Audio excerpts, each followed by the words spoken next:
I know I'm on a stage where millions and millions of people love the game of basketball. They want to hear every word that I say, and hopefully I inspire a lot of people in the right direction.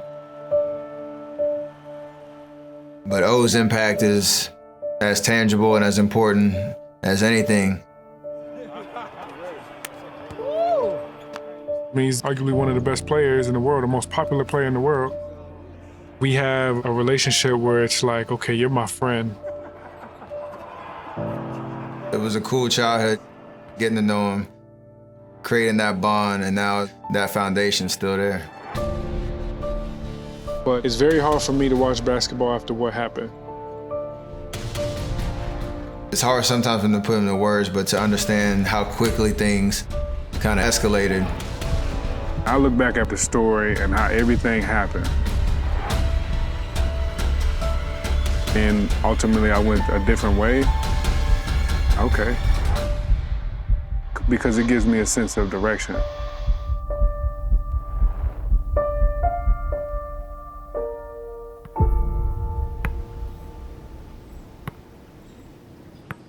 You've probably never heard of 34-year-old Omar Carter.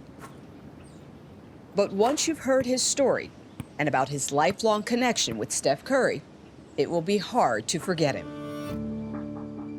This is home. This is where it all started.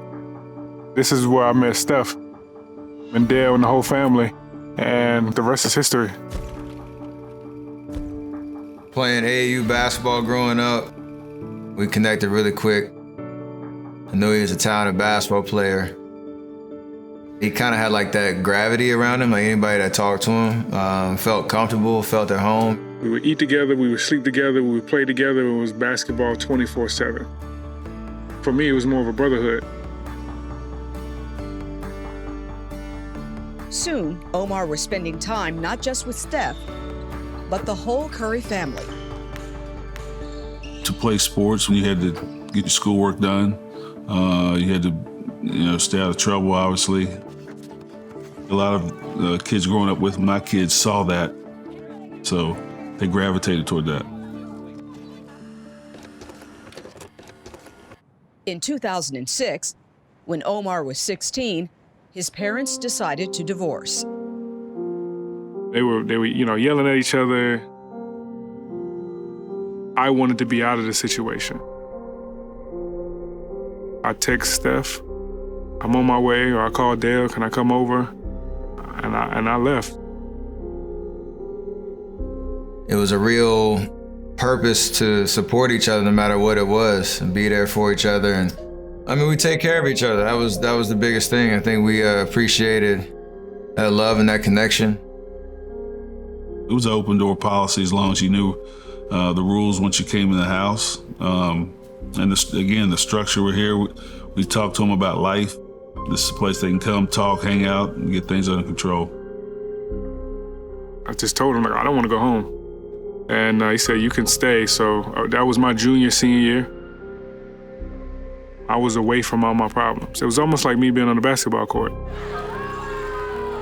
Around that time, Omar also joined Steph at Charlotte Christian Academy. I wanted him on my team, not just because I knew who he was as a person, but we could push each other to new heights. He could physically dominate you, or he could outskill you. These trick shots that he was shooting now, been doing it. So we had a lot of success that season. It was pretty cool. It was pretty cool. Yeah, he gonna kill me for saying this, but nah, he couldn't beat me. He couldn't beat me. That's the first lie he ever told you, probably. Yeah. So, no, we that was the thing when we were playing in high school. We would always work out together, and we could push each other because you wanted to be great. Many a night we talked about everything, but definitely about what we wanted to accomplish. We want to go to the NBA, for sure. But I just want to play basketball. I think that was his mindset too. Omar went to Charleston Southern and then to Appalachian State. Steph played at Davidson where he grabbed everyone's attention during the 2008 NCAA tournament. The star of the tournament whose legend continues to grow, Stephen Curry. With the 7th pick in the 2009 NBA Draft, the Golden State Warriors select Stephen Curry from Davidson College.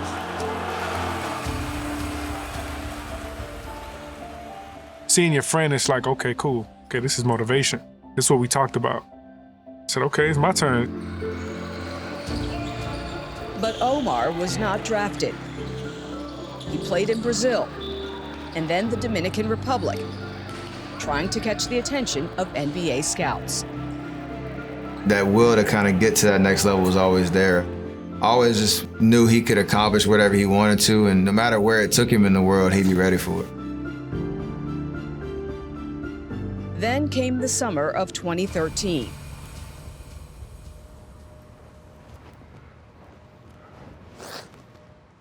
It was the off-season, and Omar was training and playing in Pro-Am games in this small Charlotte gym. I don't know, man. You just don't know how to feel.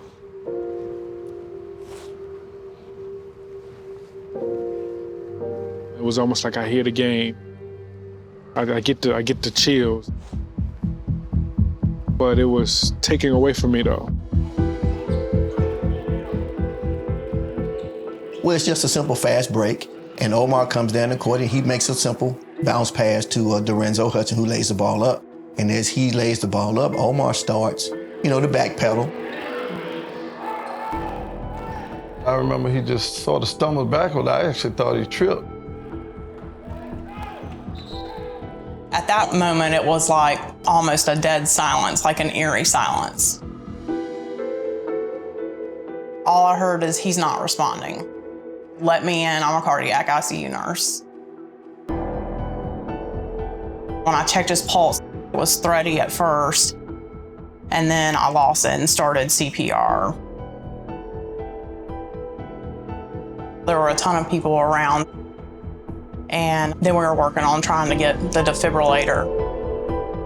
So I shocked him one time, and then we got a pulse back. I kneeled down to check for air. He said, "Ah!" and his body jumped, and I saw the stomach, I said, all right, he's breathing now. Omar was taken to Carolina Medical Center. He was stabilized, but in a coma. Doctors were concerned because his brain had been deprived of oxygen for the 13 minutes his heart had stopped. When I got the call, I knew he was in the hospital and had heard what happened. Obviously, I started crying. Understand, like, I don't take anything for granted, but to know he was playing basketball when it happened was like the hardest thing to hear. They do the CAT scan and they say there's a 3% chance of him coming out of a coma. You're gonna have to wait 33 hours. Like, we're getting all these things. And now I'm like, all right, so this is real. The issue was, when Omar woke up, it was all about his cognitive, right? Will he be the same? Will he wake up? That went on for like 3 days.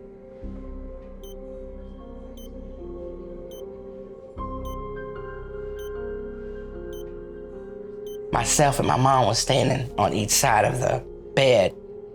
Omar opened his eyes. First 2 questions actually I asked is, have we prayed yet? What day is it? And can I still play? Doctors told Omar they had diagnosed him with hypertrophic cardiomyopathy, a disease in which the heart muscle becomes abnormally thick, making it harder to pump blood. Given the seriousness of his case, surgeons put an ICD, or implantable cardioverter defibrillator, in his chest. The device would detect and correct any irregular heartbeats.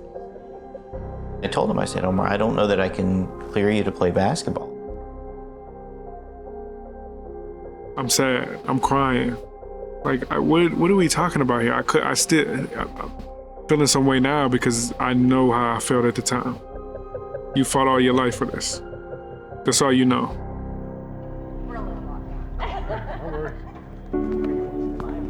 No, you're not in the way. Slowly, Omar realized that part of recovery was acceptance and finding a new purpose. Cardiac arrest, so my heart stopped for 13 minutes. I was in a coma for 3 days. In 2014, Omar partnered with his heart surgeon and created the Omar Carter Foundation to raise awareness of sudden cardiac arrest and to teach life-saving skills. We're gonna teach you CPR, and then also the important piece too is do something rather than nothing. I may take care of one patient or two patients in a day. Thus far in the foundation, Omar has taken care of 10,000, 15,000, and exponentially more because people are learning through the story that Omar has provided. Through the work of his foundation, Omar hopes to teach 1 million people CPR and how to use a defibrillator. Basketball was my life, but that's not the end of my life. There's life after basketball, and this is what I wanted to do, is the Omar Carter Foundation.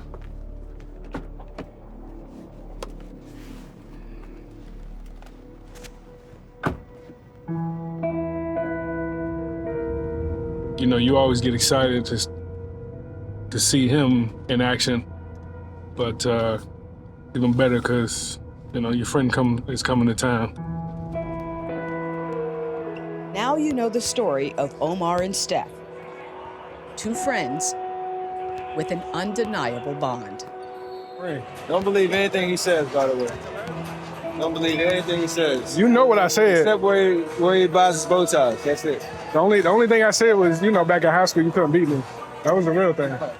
It started as a shared basketball dream, but has grown into something much bigger. We would not separate ways as far as basketball is concerned, but the goal has always been the same. I always talk about basketball, but it's impacting lives. Hopefully I inspire a lot of people in the right direction, but O's impact is important as anything. It's a lesson in faith and patience, perseverance, and then taking a tragedy and turning it into something that impacts so many different lives.